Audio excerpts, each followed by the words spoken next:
سر جس طرح وانا کیڈٹ کالج پر حملہ اور پھر اسلام آباد میں خودکش دھماکہ ہوا ہے، اب دہشت گردانہ گروپس کی کمانڈ اینڈ کنٹرول کو توڑنے کے لیے فضائی اور زمینی انٹیلیجنس میں کون سی تیزی لائی جا سکتی ہے؟ دیکھیے، ہم نے تو بڑے پہلے سے ہمارے جو ذمہ داران ہیں انہوں نے بڑے پہلے سے بیان دے چکے تھے کہ آپ ان لوگوں پہ اتفاق نہ کریں، یہ بالکل سیریس نہیں ہے، ان کے اندر منافقت ہے۔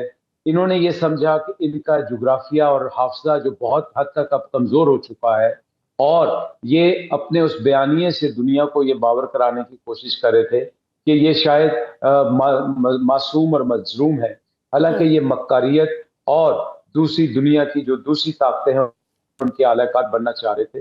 تو ہم نے تو بڑا پہلے بھی ان کو کلیئر بتا چکے تھے کہ ہم آپ سے مذاکرات کریں گے، آپ کو امن کی طرف لے کے آئیں گے، لیکن اگر آپ خدا نخواستہ اس طرف نہ آئے تو ہمارے پاس جو سب سے بڑی آپشن ہے، obviously اس میں کوئی شک نہیں، الحمدللہ وہ ایئر آپشن ہے۔ اور میرے خیال میں تو اب ہمیں ایک بالکل مربوط طریقے کے ساتھ ان تمام نشانوں کو، رماز گاہوں کو، پناہ گاہوں کو، ٹریننگ کیمپس کو نشانہ بنانا چاہیے، جہاں پہ ہمیں پتہ ہے کہ یہ لوگ کہاں چھپے ہوئے اور کہاں کیا دب کے بیٹھے ہوئے ہیں۔ یہ انفارمیشن دے کے اعلانیہ طور پہ ہمیں جانا چاہیے، غیر اعلانیہ آپ کرنے کی ضرورت نہیں۔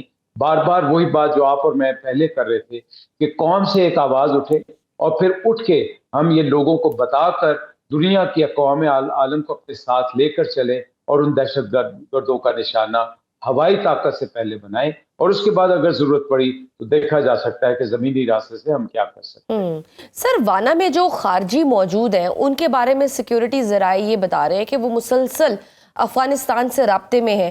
پاکستان نے سفاری سطح پر ہر سطح کا آپشن استعمال کیا، مگر دہشت گرد اپنی ڈٹائی پر قائم رہا ہے۔ اب کیا ہمارا عالمی اصولوں کے مطابق عسکری ایکشن کرنا حق نہیں بنتا؟ دیکھیں، یہ صرف آپ اور میں نہیں کہہ رہے، یہ میں اور آپ بالکل اس پہ کوئی ہمیں بات کرنے کی ضرورت ہی نہیں ہے۔ انٹرنیشنل فورسز نے، انٹرنیشنل انڈیپینڈنٹ آرگنائزیشن نے، یونائٹڈ نیشنز نے یہ ڈکلیئر کر چکے ہیں کہ کون سے دہشت گروپ اور خارجی گروپ ہیں جو کہ افغانستان میں اس طالبان حکومت کے زیر سایہ، زیر پناہ بیٹھے ہوئے ہیں، ان کو جنہوں نے ان کو ٹھکانے بنائے ہوئے ہیں۔ اس پہ تو دنیا بڑی کلیئر ہے، اور اگر یہ یہی حرکت کرتے رہے تو مجھے یہ شک ہے اور مجھے ڈر ہے کہ ان کے اوپر دوبارہ سے وہ ریڈ شروع ہو جائیں گے جس پہ یہ ایک دہشت گرد اسٹیٹ کمپلیٹلی ڈکلیئر ہو جائیں گے۔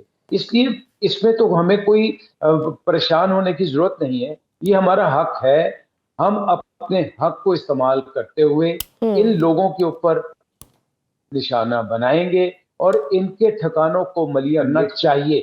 اس میں بہت دیر ہو چکی، ہم نے بہت امن سے، بہت پیار سے کام لے لیا، ہم نے ان کو بار بار وارن کیا۔ ابھی میں دیکھ رہا تھا کہ ٹرکی کے سینئر آفیشلز بھی آ رہے ہیں، منسٹرز بھی آ رہے ہیں، ہم ان کو انگیج کریں گے، لیکن اگر ان کو ساتھ لے کے چلیں اور یہ واقعات کی شواہد ان کے سامنے رکھیں تو ان کو بھی اس پہ کوئی اعتراض نہیں ہوگا، بیکاز یہاں پہ بات ختم نہیں ہو رہی، یہ آگے بھی چلے۔ کیونکہ اس سے پہلے بھی تو ہم بہت سارے ثبوت دے چکے ہیں اور بارہا دے چکے ہیں اور بڑے کلیئر ثبوت دے چکے ہیں۔ سر افغانستان سے جو کارروائیاں ہیں وہ روز بروز بڑھ رہی ہیں۔ اسلام آباد میں دھماکہ بھی خوارج اور بھارتی سپانسرڈ تھا۔ بھارت کھل کر افغان سرزمین کو پاکستان کے خلاف استعمال کر رہا ہے۔ پاکستان کا اپنے دفاع کے لیے کیا دوبارہ ٹارگٹڈ حملے قندھار اور کابل میں موجود ان دہشت گردوں کے ٹھکانے پر کرنا لازم نہیں ہو گیا کہ اب دوبارہ سے وہ شروع کیا جائے، یا پھر ہم اپنے وہ جو سیز فائر کا جو ہمارا سٹیٹس ہے اس کو ابھی ہم رکھیں مینٹین، کیونکہ ابھی ایک وقت دوبارہ آنے والا ہے، دوبارہ سے بات چیت ہونی ہے مذاکرات کے لیے؟ What do you suggest؟ میں تو بڑا کلیئر ہوں چیزوں سے۔ دیکھیں، ہم نے ہمیشہ امن کی بات کی، ہمیشہ مذاکرات کی بات کی، ہم ایئرپورٹ سے واپس چلے گئے، اور ہم نے کیا سٹانس کیا ہے، ہماری ڈیمانڈز کیا ہیں، ہماری ریکوائرمنٹس کیا ہیں۔ کیا ہم کسی علاقے پر اپنا قبضہ کرنا چاہتے ہیں؟ کیا ہم ان سے تجارتی سہولت لینا چاہتے ہیں؟ کیا ہم ان سے کوئی اور مالی منافع لینا چاہتے ہیں؟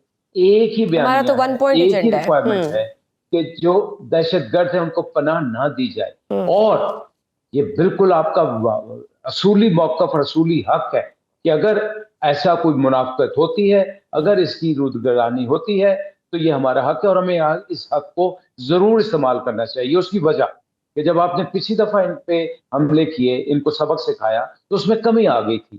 اب یہ کل کے بعد سے دوبارہ سے یہ اس میں جو تیزی آ رہی ہے اس کو ابھی سے ہارنس کرنا چاہیے، اور ان جگہوں پہ وہ جو کہتے ہیں نا نپ دا ایول ان دا بڈ، اس ایول کو بڈ سے مٹانے کے لیے فوری طور پر targeted, well calculated and sharing the information with the world we must launch. صحیح sir, D G I S P R نے بھی گزشتہ ہفتے ہمیں بتا دیا تھا کہ بھارت فالس فلیگ آپریشن کرے گا، سمندر کے راستے سے کرے گا، اور پھر وہی ہوا. اب ہم دیکھ رہے ہیں کہ ایک اور انہوں نے کیا، دہلی میں دھماکہ ہوا، اور مودی میڈیا ہے اس نے پاکستان کے خلاف پروپیگنڈا کرنے کے لیے چھوڑ دیا گیا ہے. کیا بھارت اس کی آڑ میں براہ راست حملہ کر سکتا ہے؟ دیکھیں، میں بڑا کنونس ہوں کہ ابھی بھارت میں اتنی سخت نہیں ہے ذہنی طور پہ اور اپنی فوج کے لحاظ سے بھی کہ وہ ڈائریکٹ حملہ کر سکے. وہ اسی قسم کے فلیگ شپ آپریشنز کرتا رہے گا. لیکن میں یہ سمجھتا ہوں کہ یہ وقت ہے کہ جب امریکہ ہم سے اتنی دوستی برقرار رہا ہے، یا چین کے ساتھ ہمارے اتنے اچھے تعلقات ہیں، ہم یہ بار بار کہہ رہے ہیں کہ سفارتی لحاظ سے اس وقت ہم بہت اچھے جا رہے ہیں، تو میرے خیال میں اس اچھائی کو اور ان تعلقات کو استعمال کرنا چاہیے، اور امریکہ کو ہمیں ببانگ دہل یہ بتانا چاہیے کہ کس طرح سے ہمارے خلاف کیا کیا جو آلات ہیں اور جو ہمارے خلاف فورسز ہیں وہ جو ہمارے اوپر اٹیک کر رہی ہیں یا کروا رہی ہیں، اور اس کو اکاؤنٹیبل کرنا چاہیے. ورنہ اس محبت، اس پیار اور ان سہولیات کا ہم نے کیا کرنا ہے اگر ہمارے معصوم شہری اور ہماری سرحدیں محفوظ نہیں ہیں. سر سپوز اگر ڈائریکٹ حملہ ہوتا ہے بھارت یا افغان طالبان کی جانب سے، تو آپ کے خیال میں پھر پاک افواج کا رسپانس کیا ہونا چاہیے؟ کتنا سخت اور خطرناک ہوگا؟ لیکن جہاں تک آپ کی مغربی سرحد ہے وہاں پہ تو مجھے نہیں خیال پڑتا کہ وہ کسی حد تک، میں کوئی غرور میں نہیں کہہ رہا کہ وہ اس قابل ہوں گے کہ ہمارے ساتھ آ کے کسی قسم کے بھی ہم سے کوئی پنگا لے سکیں. جہاں تک مشرقی سرحد ہے، مجھے سمجھ نہیں آتی کہ ہندواتہ سوچ کو یہ کیوں نہیں پتا چل رہا کہ اگر وہ اس قسم کی حرکت کریں گے تو اس دفعہ تو تباہی و بربادی ہے، اس دفعہ تو کوئی لمٹ نہیں ہے، اس دفعہ کوئی رعایت نہیں بخشی جائے گی. بیکاز ہم کب تک اس بیانیے کو لے کے پڑھتے جائیں کہ امن ہماری کمزوری ہے، امن ہماری کمزوری ہے. ہمارے پاس جو چیزیں ہیں پھر ان کا استعمال کھلا ہوگا، اور اس حد تک ہوگا کہ پھر شاید دنیا کے لیے بھی کوئی تباہ کن مثال بن سکتی ہے. یہ ہندوستان کے لیے بڑا کلیئر میسج جانا چاہیے. بالکل صحیح. اور سر، اب ڈائریکٹ ملٹری آپریشن کے ساتھ ساتھ ڈونٹ یو تھنک کہ سائبر، الیکٹرانک وارفیئر اور انٹیلیجنس ہائبرڈ ٹولز کو زیادہ جارحانہ طور پر استعمال کیا جانا چاہیے؟ دیکھیں، یہ وہ باتیں جو کہ میں نہیں سمجھتا ہمیں اس پلیٹ فارم سے کہنی چاہیے. اس کی میں تو دو رائے نہیں ہے. الحمدللہ جس طرح آپ نے پچھلے سانحے میں، مئی والے سانحے میں آپ نے یہ ثابت کیا کہ ہم اس پہ جس عبور اور جس حد تک جا چکے ہیں اس کو امپلیمنٹ کرنا ہمارے لیے بہت آسان ہے. میرے خیال میں تو یہ کوئی اچنبے والی بات نہیں ہوگی جب اس کو استعمال کرتے ہوئے ہم اپنا پوسچر کریں گے. اور پوسچر کے ساتھ یہ یاد رکھیے، جب تک ان بزدلوں کو آپ آئینی ہاتھوں سے نہیں نپٹیں گے، یہ ان چھوٹی موٹی سائنسی ٹیکنیک سے نہیں باز آنے والے. میں پھر کہہ رہا ہوں، ہندوستان کی لیڈرشپ اور ہندوستان کی عوام کو یہ ریئلائز کرنا چاہیے کہ اگر آپ ہمیں وال کے اگینسٹ بہت دور تک لے جائیں گے تو پھر ہم وہ خوددار قوم ہیں جو کسی حد تک جا سکتے ہیں، اور پھر ہم کسی کا پریشر برداشت نہیں کریں گے، بیکاز پھر ہماری سالمیت کا سوال ہوگا. ٹھیک. اور سر، اگر ہم براہ راست جنگ میں دوبارہ جاتے ہیں تو ہمارے پاس موجودہ فضائی اثاثہ جات اور میزائل کمانڈ کو جدید ٹیکنالوجیز کے ساتھ کس طرح مربوط کیا جائے تاکہ دشمن کے جو اہم کمانڈ ہے، کنٹرول ہے، لاجسٹکس ہیں اور فضائی اثاثوں کو کم سے کم وقت میں ناکارہ بنایا جا سکے، اور اس عمل میں آپ یوں کہیں کہ ایسکلیشن یا اسکیل اپ کے خطرات کو کیسے کنٹرول کیا جائے؟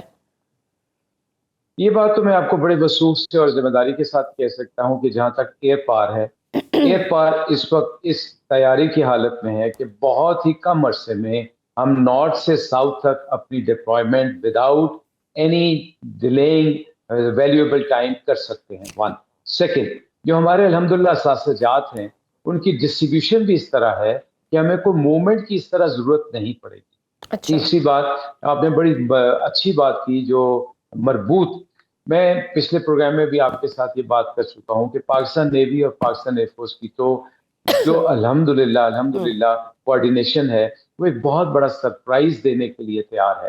اور اچھا پاکستان آرمی اور پاکستان ایئر فورس کی تو ہمیشہ سے آپس میں کوارڈینیشن رہی ہے. تو جو کلیکٹیو آپریشنز ہیں اور جو مزید آپ نے بات کی راکٹ فورس کمانڈ بننے کے بعد پرابلی جو ڈیلیگیشن آف اتھارٹی اور ڈیسیژن میکنگ ہے وہ شاید مزید فلیکسیبل ہو چکی ہے. اس لیے یہ کوئی اتنا بڑا ہمارے لیے انشاءاللہ ٹاسک نہیں ہوگا. ہم کوشش کریں گے یہ اوائڈ ہو جائے. ارشد صاحب، جہاں تک افغانستان کا تعلق ہے تو کوئی باقاعدہ نہ ان کے پاس فوج ہے نہ فضائیہ، تو ان پر اگر حملہ کیا جائے اور نشانہ بنایا جائے دہشت گرد ٹھکانوں کو، تو پاکستان کے پاس فضائی لحاظ سے کون کون سے طیارے اور میزائلز ہیں جو جلد از جلد ان کا خاتمہ کر سکتے ہیں؟ دیکھیں پاکستان کے پاس الحمدللہ اس لحاظ سے تو بہت بڑے ایسٹس ہیں، اور ادھر جانے کے لیے تو آپ کو کوئی J-10 استعمال کرنے کی بھی شاید ضرورت نہ پڑے، بیکاز ہمارے پاس بالکل ڈیٹا تیار ہے، ہمارے پاس کیمپ کی انفارمیشن اویلیبل ہے، ہمارے پاس جو JF-17 کے پاس بامز اویلیبل ہیں وہ انتہائی آسانی کے ساتھ ان ٹارگٹس کو اپنی حدود کے اندر رہ کر ان کو نشانہ بنا سکتے ہیں.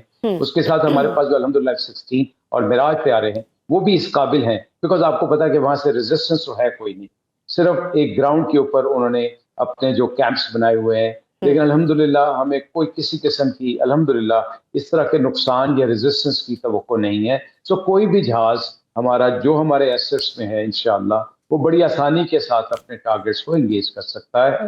اور اس میں جو سب سے بڑی بات ہے پریسیژن، اور جو آج کل ہماری انسٹرکشنز ہیں کہ کولیٹرل ڈیمیج نہیں ہونا چاہیے، تو وہ سب precision guided bombs, precision weapons from farther off ranges الحمدللہ ہمارے پاس ہیں، اور وہ چند گھنٹوں میں ان کے اوپر لانچ کیے جا سکتے ہیں.